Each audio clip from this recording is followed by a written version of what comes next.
तो इस कहानी के शुरू में हम जेफ नाम के एक आदमी को अपनी बोट पे देखते हैं। वो और उसके साथ ही सांपों को पकड़कर उन्हें बेचने का बिजनेस करते थे और इस मर्द वहाँ ये लोग सांपों को पकड़ने के लिए ऐसी खतरनाक जगह जा रहे थे जहाँ के बारे में माना जाता है कि वो जगह कर्स्ड है। वहाँ पर दुनिया का सबसे बड़ा सबसे खतरनाक क्रिम्सन एनाकोंडा रहता था जो किसी भी चीज को बड़ी ही आसानी से अपना शिकार बना ले, यहाँ तक कि वो उसके अपने ही जैसे एनाकोंडा से क्यों ना हो। खैर अब ये लोग अपनी मंजिल पे पहुँच जाते हैं और जेफ का कैप्टन साथी जेफ से ज्यादा पैसे मांगने की डिमांड करता है क्योंकि ये बहुत खतरनाक जगह थी। यहाँ वो और उसकी बोट सेफ नहीं थी। जेफ भी पैसे निकाल कर उसे दे देता है लेकिन इस मर्तबा गलती से पैसे उससे नीचे गिर गए। जिन पैसों को जब कैप्टन उठाकर सीधा हुआ तो एकदम से जेफ ने उसके गले में अपना चाकू स्टैब करके उसे मार डाला। इसी चाकू से फिर जेफ ने उसका गला उतार कर नदी में फेंक दिया, ऐसे जैसे वो किसी के लिए चारा डाल रहा हो। ये चीज उसके बाकी साथी भी देख रहे थे। जेफ उन सबसे कहता है मुझे धोखेबाजों से नफरत है। ये लोग आगे बढ़ते हैं और जंगल में इन्हें एक मूर्ति दिखाई देती है, ऐसी मूर्ति जिसके ऊपर बहुत सारे सांप बने हुए थे। और ये देखते हुए जेफ कहता है तो आखिर क्रिम्सन एनाकोंडा की कहानी सच थी। दूसरी तरफ जेफ के साथियों को बहुत सारे सांप मिल जाते हैं जिन्हें देखकर वो भी बेतहाशा खुश हो चुके थे। जल्दी जल्दी वो इन्हें अपने थैलों में भरना शुरू कर देते हैं। दूसरी तरफ जेफ उस बड़े क्रिम्सन एनाकोंडा की तलाश में अपनी बंदूक लेकर निकल जाता है। इन तीनों में से एक साथी जब सांपों से भरे हुए थैले वापस बोट में रखने आया तो उसने देखा कि दूर उनके कैप्टन साथी की सर पे की लाश पानी में खड़ी थी। उसे अपनी आंखों पे यकीन नहीं आया। अचानक वो लाश दोबारा पानी में डूब गई और तैरते हुए कोई बड़ी सी चीज उसकी तरफ आने लगी। डर के मारे ये आदमी जंगल की तरफ भागता है लेकिन उसकी कोशिश कामयाब नहीं होती क्योंकि एक बड़ा सा एनाकोंडा अब उसे अपने शिकंजे में लिपटा था। उसके इर्द गिर्द लिपट कर वो उसकी हड्डियां तोड़ते हुए उसे खाने ही वाला था कि अचानक सीन कट होकर हमें जंगल में उसके दूसरे साथी को दिखाया जाता है। वो साथी एकदम से कुछ देखकर डर गया। असल में उसने उसी बड़े से एनाकोंडा की बॉडी को रेंगते हुए देख लिया था। जैसे ही वो एनाकोंडा एक दरख्त पे चढ़ा तो उसके पेट को देखकर साफ लग रहा था कि उसने किसी इंसान को निकला हुआ है।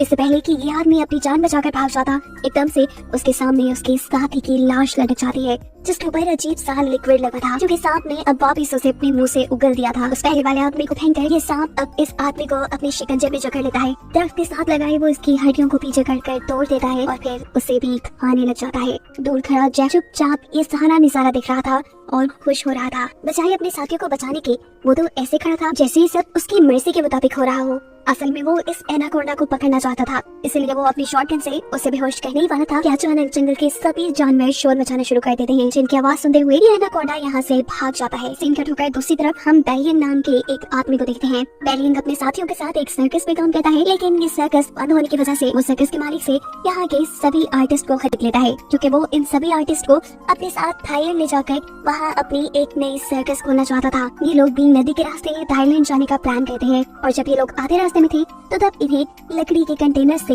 आगे का रास्ता बंद मिलता है। उनका कैप्टन चाहता था कि ये लोग अपना रास्ता बदल लें लेकिन इस तरह इनको बहुत टाइम लग जाता थाईलैंड पहुंचने में। बेलियन कैप्टन को धमकी देता है जो भी हो हमें वक्त पे थाईलैंड पहुंचना है क्योंकि वहाँ पे हमारा शो है जिसके पैसे मैं एडवांस ले चुका हूँ। अगर हमने शो ना किया तो हम बर्बाद हो जाएंगे। जवाब में कैप्टन कहता है फिर तो मेरे पास एक ही रास्ता है कि हम उन सारी चीजों को डायनामाइट से उड़ा दें बिना ये बात जाने कि उनकी इस काम से उनके ऊपर कितना बड़ा खतरा आ सकता था। ये लोग बम से उन सारे कंटेनर्स को जला देते हैं। ऐसा करने से उनका रास्ता तो साफ हो गया लेकिन देखते ही देखते बहुत सारे सांपों की बारिश उनकी शिप पे हो गई क्योंकि उन सभी के सभी लकड़ी के कंटेनर्स में सांप भरे थे। डर के मारे ये लोग कहीं न कहीं छुपने की कोशिश करते हैं जबकि बहुत से लोग बुरी तरह सांपों में घिर चुके थे। इनकी एक साथी लाइन यहाँ होशियारी दिखाती है और एक प्रेशर वाले पाइप के जरिए इन सभी सांपों को अपनी शिप से नीचे गिराने में कामयाब हो जाते हैं।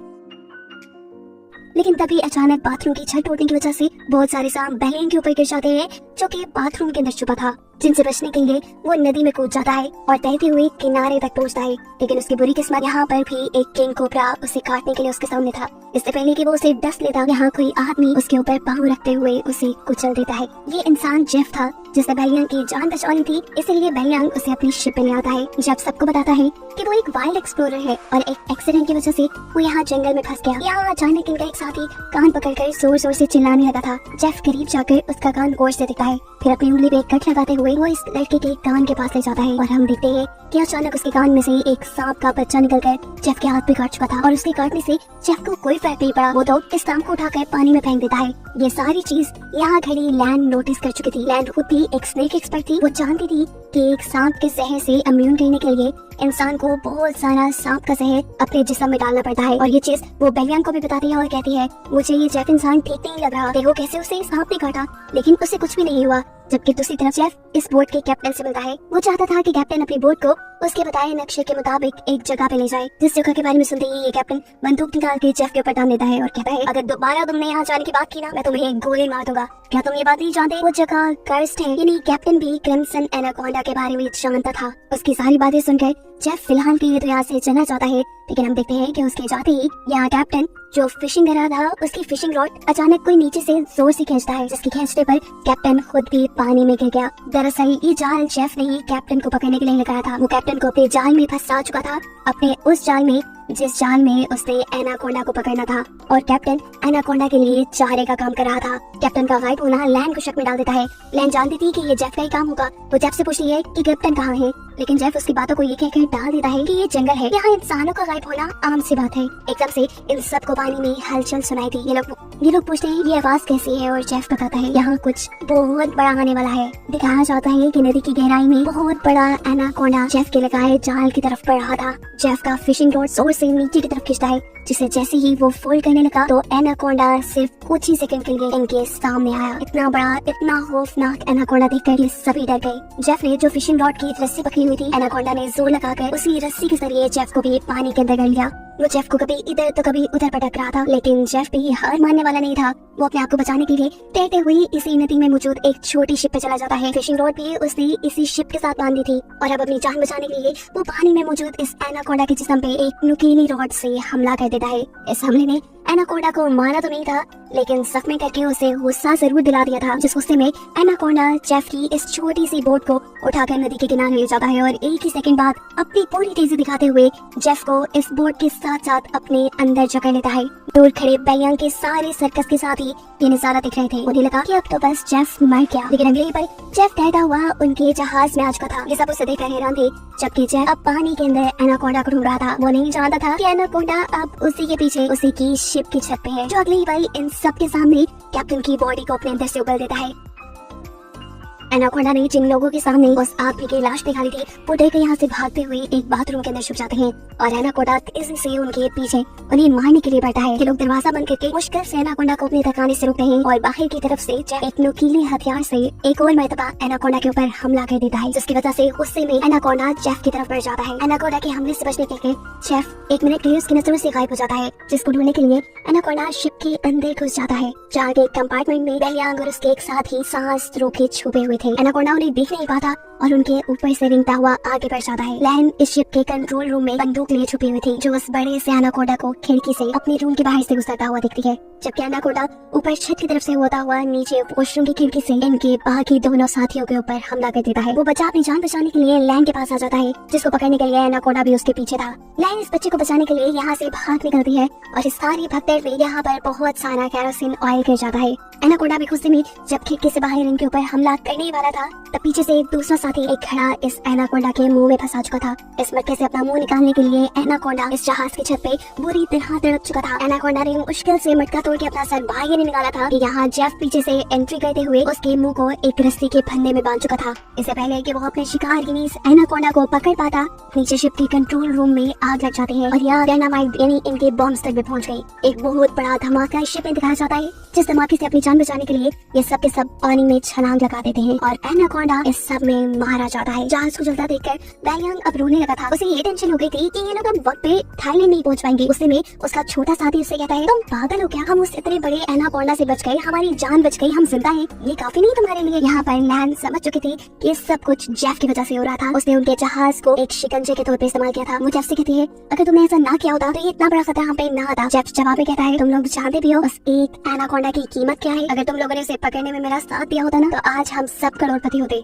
लालची बैयांग पैसों को सुनते ही फौरन जेफ की तरफ हो जाता है। उसे तो थाईलैंड जाना भूल ही गया था जैसे। वो जेफ से कहता है, बताइए हम उस एनाकोंडा को पकड़ने के लिए क्या कर सकते हैं? हमें पैसे कैसे मिलेंगे? हमें कहाँ जाना होगा? क्या करना होगा? उनकी ये बातें सुनने के बाद जेफ अपना मैप निकालता है, उन्हें दिखाता है और कहता है कि अगर तुम मेरी मदद करोगे तो इस मैप के जरिए मैं तुम्हें 2 दिन के अंदर अंदर थाईलैंड पहुंचा दूंगा। बैयांग के तो दोनों मतलब पूरे हो रहे थे। वो तो उसके साथ जाने को तैयार था, लेकिन बैयांग के बाकी साथियों को जेफ के ऊपर एतबार नहीं था। यहाँ बैयांग के एक साथी की तबीयत भी खराब थी, क्योंकि उसे बहुत ही खतरनाक कीड़े ने काट लिया था, इसके जहर से वो मर भी सकती थी।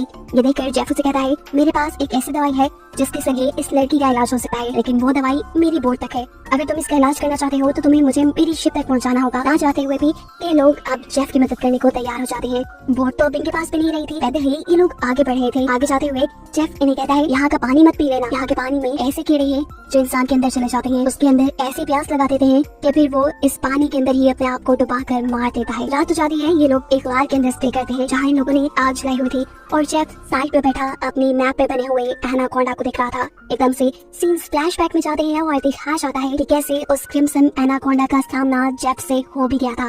वो एनाकोंडा जेफ को मारने ही वाला था, लेकिन जेफ ने उस टाइम होशियारी दिखाई और अपने आप को उस लकड़ी के कंटेनर्स में बंद करते हुए एनाकोंडा की नजर से बच गया।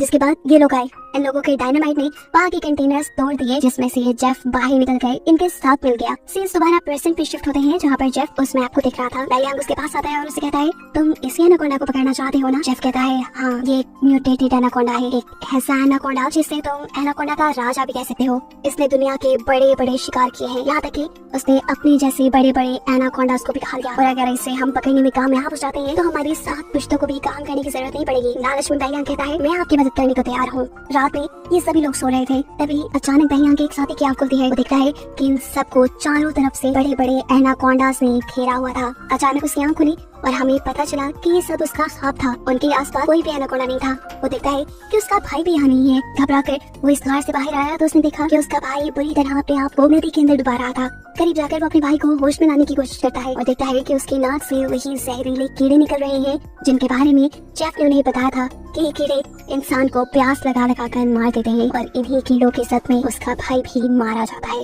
ये लड़का बहुत रोता है, लेकिन अब क्या भी हो सकता था। अगली सुबह ये लोग दोबारा अपने सफर पे निकल जाते हैं। चलते चलते जंगल से एक रास्ता इनके सामने ऐसा आया जहाँ चलने के लिए कोई जगह नहीं थी। इन्हें हर हाल में नदी में उतरना ही पड़ता, नदी को पार करने के लिए। कोई भी नदी में उतरने को तैयार नहीं था क्योंकि इन्होंने नदी में बहुत मुश्किलें देख ली थी, लेकिन कोई दूसरा रास्ता भी इनके पास नहीं था। डरते हुए ये लोग नदी में उतर जाते हैं और अचानक एक लड़का पानी की तरफ इशारा करता है क्योंकि इनको एक बड़े से एनाकोंडा ने चारों तरफ से घेर लिया था। इनका एक साथी जिसका भाई रात ही मरा था, वो डर के मारे कुछ न कुछ पढ़ने लग गया, लेकिन जो डरता है वही तो मरता है। वो नहीं जानता था कि एनाकोंडा का मुंह उसके पीछे ही है। एक एकदम से एनाकोंडा उसे पकड़ते हुए बुरी तरह अपने अंदर जकड़ लेता है। उसकी मदद को लेन यहाँ आती तो है, लेकिन ज्यादा कुछ नहीं कर पाती क्योंकि ये एनाकोंडा उसकी हड्डियां तोड़ चुका था। वो उसका दम घोट कर उसे मार देता है और ये सब लोग खड़े खड़े तमाशा देखते रह जाते हैं। एनाकोंडा उस आदमी के मरे हुए जिस्म को लेकर पानी में गायब हो जाता है और ये सब लोग उससे बचने के लिए यहाँ से आगे बढ़ जाते हैं। कुछ देर बाद आखिर ये सब लोग मिलकर जेफ की बोट तक पहुँच जाते हैं। जहाँ जाते ही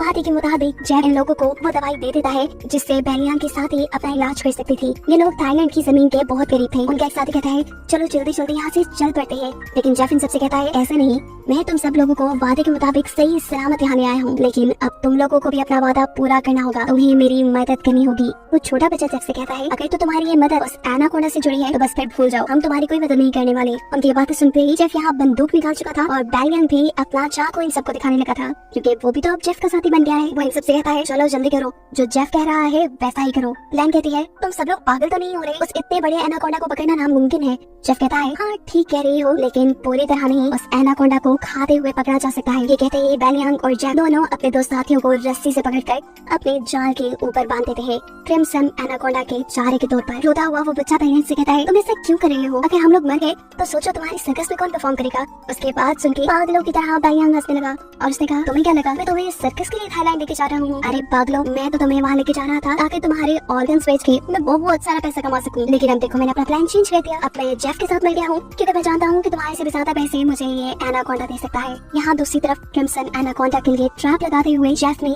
उन दोनों लड़कियों को भी दरख्त से बांध दिया था, जिसके बाद वो अब एक लड़की से बदतमीजी भी करने लगा था। ये लड़की भी चालाक थी, वो उसे रोकती नहीं बल्कि उसी को अपनी जान में फंसाकर उसकी पॉकेट से उसकी गन निकाल लेती है, जिससे पीछे मुड़कर जैसे ही वो जेफ को शूट करती है तो उसकी बुरी किस्मत ये गोली चली ही नहीं और अब वो खुद आ गई जेफ के कब्जे में।